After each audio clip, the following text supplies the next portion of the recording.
Welcome to my YouTube channel. ಇವತ್ತು ನೋಡಿ ಮೊಳಕೆ ಹುರುಳಿ ಕಾಳನ್ನು ಹೇಗೆ ಮಾಡೋದು ಅಂತ ತೋರಿಸ್ತಾ ಇದ್ದೀನಿ. ಇದನ್ನು ಆಗಲೇ ಮೊಳಕೆ ಬರೆಸಿದ್ದೀನಿ. ಹಿಂದಿನ ದಿನವೇ ನೆನೆ ಹಾಕಿ ರಾತ್ರಿ ಎಲ್ಲ ನೀರು ಬಸಿದಿಟ್ಟರೆ ಮೊಳಕೆ ಬರುತ್ತೆ.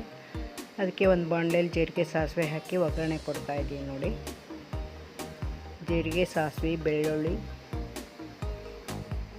ಸ್ವಲ್ಪ ಕರಿಬೇವು ಹಾಕಬೇಕು. ಚೆನ್ನಾಗಿ ಚಟಪಟ ಅನ್ನುವಾಗ ಕರಿಬೇವು ಹಾಕಬೇಕು. ಈಗ ನೋಡಿ ಜೀರಿಗೆ ಸಾಸಿವೆ ಬೆಳ್ಳುಳ್ಳಿ ಎಲ್ಲ ಚೆನ್ನಾಗಿ ಚಟಪಟ ಅಂತ ಇದೆ. ಈಗ ಕರಿಬೇವು ಹಾಕಿದ್ದೀವಿ. ಇದಕ್ಕೆ ಸಣ್ಣಗೆ ಹೆಚ್ಕೊಂಡಿರೋ ಒಂದು ಈರುಳ್ಳಿ, 2 ಹಸಿಮೆಣಸಿನ್ಕಾಯಿ ಸಾಕು ಚಿಕ್ಕದಾಗಿ.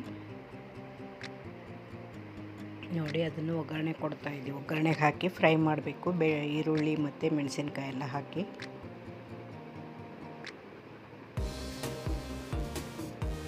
ಮೊಳಕೆ ಹುರುಳಿ ಕಾಳು ಆಗಲೇ 2-3 ವಿಸಿಲ್ ಕುದಿಸ್ಕೊಂಡು ಕುಕ್ಕರಲ್ಲೇ ಕುದಿಸ್ಕೊಂಡು ಇಟ್ಕೊಂಡಿದ್ದೀನಿ ಆಗಲೇ.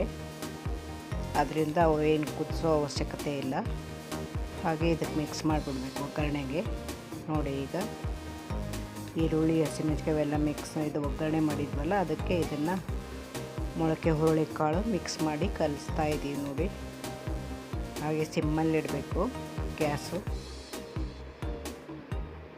ಇದಕ್ಕೆ ಸ್ವಲ್ಪ ಅರಿಶಿನ ಪುಡಿ ಹಾಕಬೇಕು. ಸ್ವಲ್ಪ ಅರಿಶಿನ ಪುಡಿ,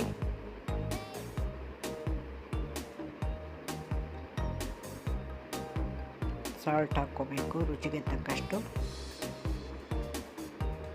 ಸಾಲ್ಟ್ ಹಾಕಿದ್ದೀವಿ. ಆಮೇಲೆ ಸ್ವಲ್ಪ ಧನಿಯಾ ಪೌಡ್ರು ಇಷ್ಟು ಕಲಸಿ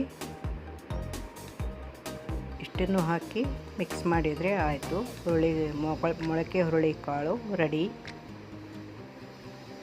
ಹಾರ್ಸ್ ಗ್ರಾಮ್ ಅಂತಾರಲ್ಲ ಅದು. ತುಂಬ ಈಸಿನೇ ಇರುತ್ತೆ. ನೀವು ಮಾಡಿ ನೋಡಿ. ಇದುವರೆಗೂ ನನ್ನ ವಿಡಿಯೋ ನೋಡೋದಕ್ಕೆ ಥ್ಯಾಂಕ್ ಯು ವೆರಿ ಮಚ್. ಹಾಗೆ ಎಲ್ಲ ಚಾಪರ್ ಕೆಲವೊಂದು ವಿಡಿಯೋ ತೊಗೊಂಡಿದ್ದೆ, ಅದನ್ನು ಕೆಲವೊಂದು ಕ್ಲಿಪ್ಪಿಂಗ್ಸು ಅದನ್ನು ನಿಮ್ಮ ಮುಂದೆ ವಿಡಿಯೋನ ಹಾಕ್ತಾಯಿದ್ದೀನಿ. ನೋಡ್ಕೊಂಬರೋಣ ಬನ್ನಿ.